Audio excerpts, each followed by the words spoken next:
was the opposition leader as he spoke to his party room ahead of the sitting commencing in about half an hour from now.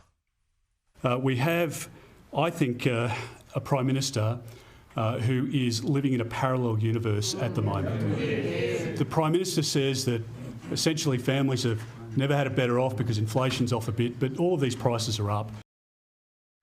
Joining me live in the studio's LNP member and former Speaker of the House, Andrew Wallace. Andrew, great to see you. The opposition leader says the Prime Minister's in a parallel universe when it comes to how people are feeling. But if there were to be a rate cut mid-February, wouldn't that shift the psychology for many people, saying that they're beyond the worst of things? Well, in short, I don't think so. I mean, when I get around in my electorate, and I was at home in my electorate throughout the summer break, and there's just a white-hot anger towards the government, and in particular with Anthony Albanese. There have been 12 interest rate rises under this government, 12. Over the course of this government, the average Australian is paying $50,000 more in interest payments than what they were under us, and that's after tax.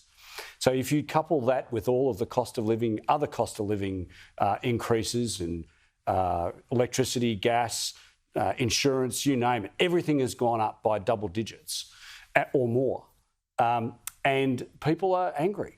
So to get one cut, I don't think that's going to save the Prime Minister. What about the campaign? We saw the ad this week saying that Peter Dutton has tried to oppose all of the cost of living measures that the government's delivered. Again, I ask you, is that not something that could be potent in the minds of voters? Well, I think what people realise is that the coalition has always been much better economic managers than the Labor Party. It's really interesting that whenever the Labor Party get in, we have these near-death experiences.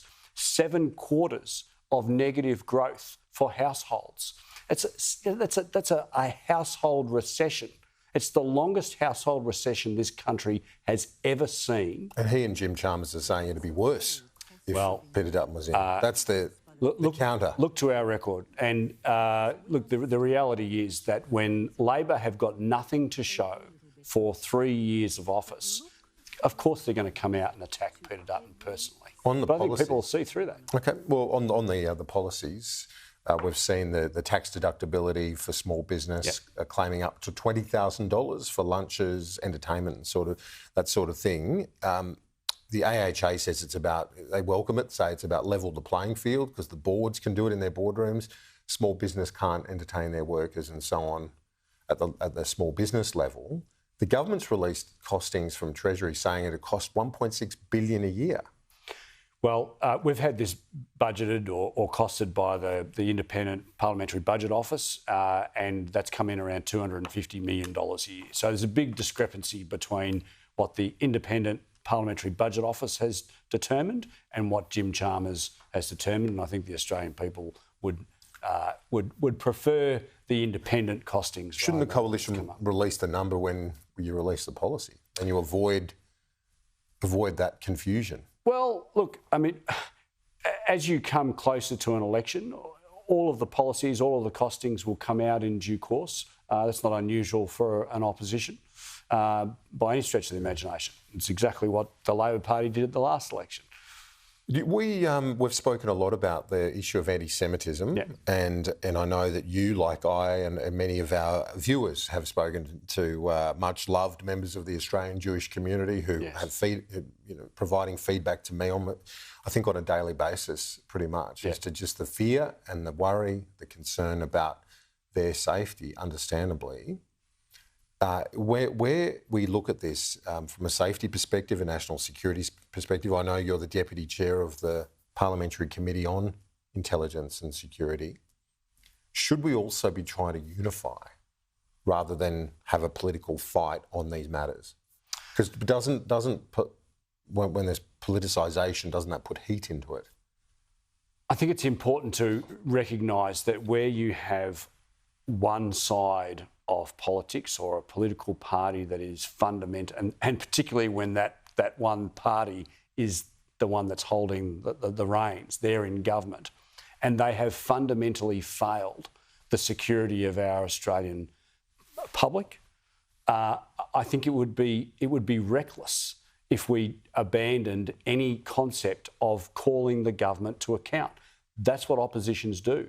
The opposition is the alternative government, and this government, the Labor Albanese government, have been absolutely asleep at the wheel when it comes to anti-Semitism from the 9th of October 2023.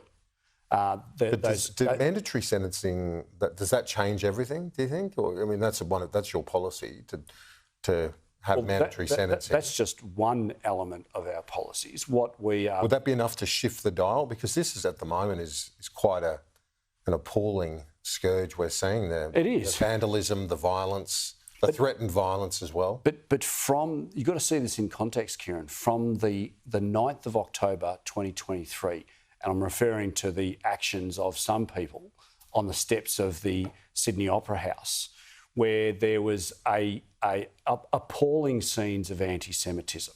You know, we know what they said. Yeah. We won't repeat them now. But where those people were left to do that, what they did, that emboldened them and others on the far left and on the far right.